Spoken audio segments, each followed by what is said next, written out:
الحمدللہ رب العالمین والصلاة والسلام علی سید الانبیاء والمرسلین اما بعد فاعوذ باللہ من الشیطان الرجیم بسم اللہ الرحمن الرحیم الا ان اولیاء اللہ لا خوف علیہم ولا هم یحزنون صدق اللہ مولانا العظیم وبلغنا رسولہ النبی الامین المکین الکریم ونحن علی ذلک من الشاہدین والشاکرین والذاکرین والحمد للہ رب العالمین۔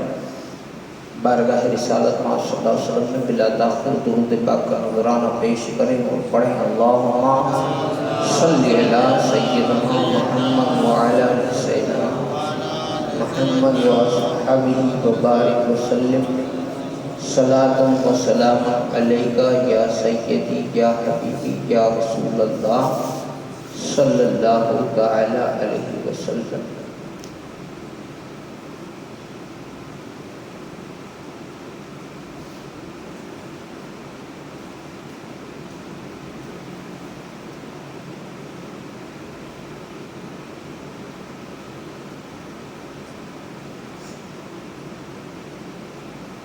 ایک بار درود پاک پڑھیں اللہم صلی اللہ سیدنا وعلی آلہ سیدنا محمد وصحبہ وبارک وسلم صلاۃ و سلام علیکہ یا رسول اللہ۔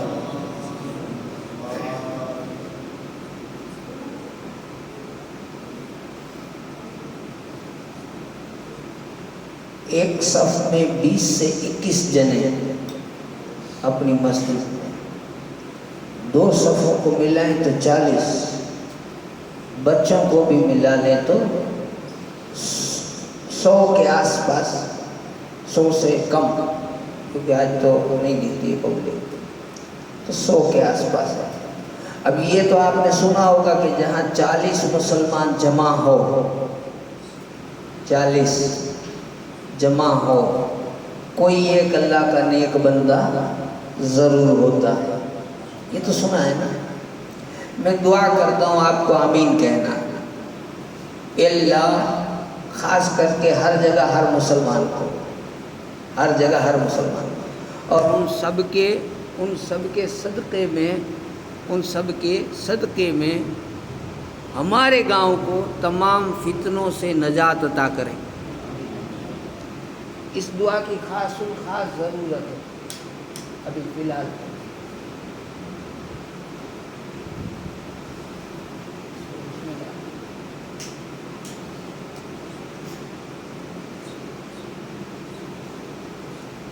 درود پاک پڑھیں اللہم صلی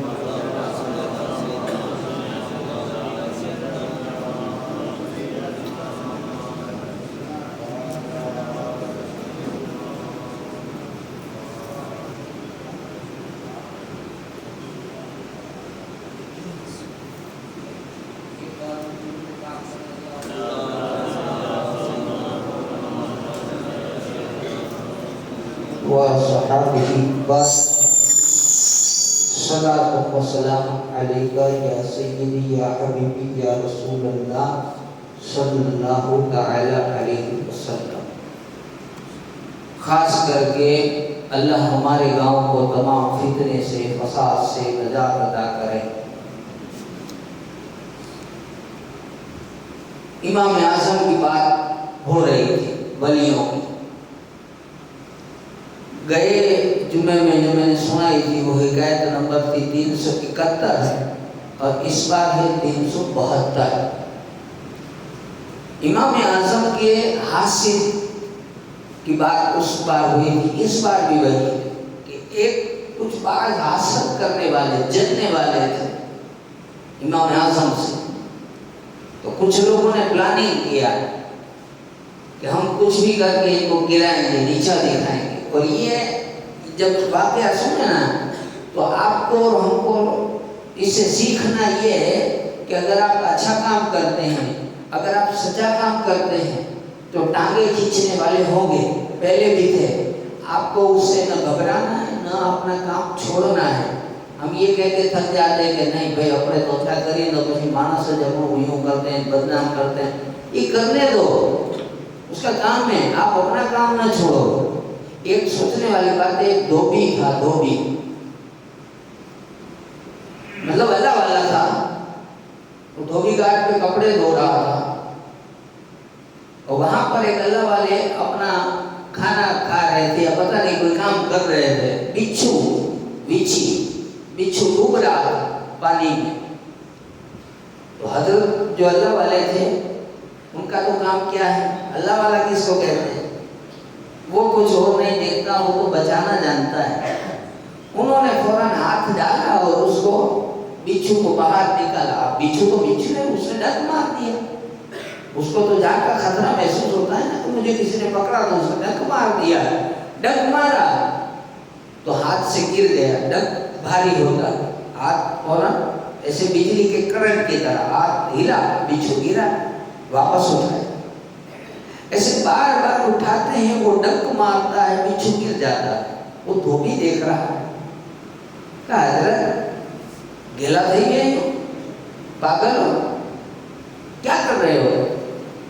یہ موسی ہے اور شریعت کا مسئلہ بھی ہے. مسئلے پہ جتنے لوگ چلتے ہیں ان کو مسئلہ سمجھاتا ہے کہ اگر ہم نیک ہیں, واقعی ہم اللہ والے ہیں, واقعی ہم اللہ کے لیے سب کرتے ہیں, تو پھر وہاں مسئلے لاگو نہیں ہوتے. وہاں پھر مسئلہ یہی ہے کہ قتل الموسی قبل الموت, کہ تمہیں جو نقصان پہنچائے اس سے پہلے اسے مار دو.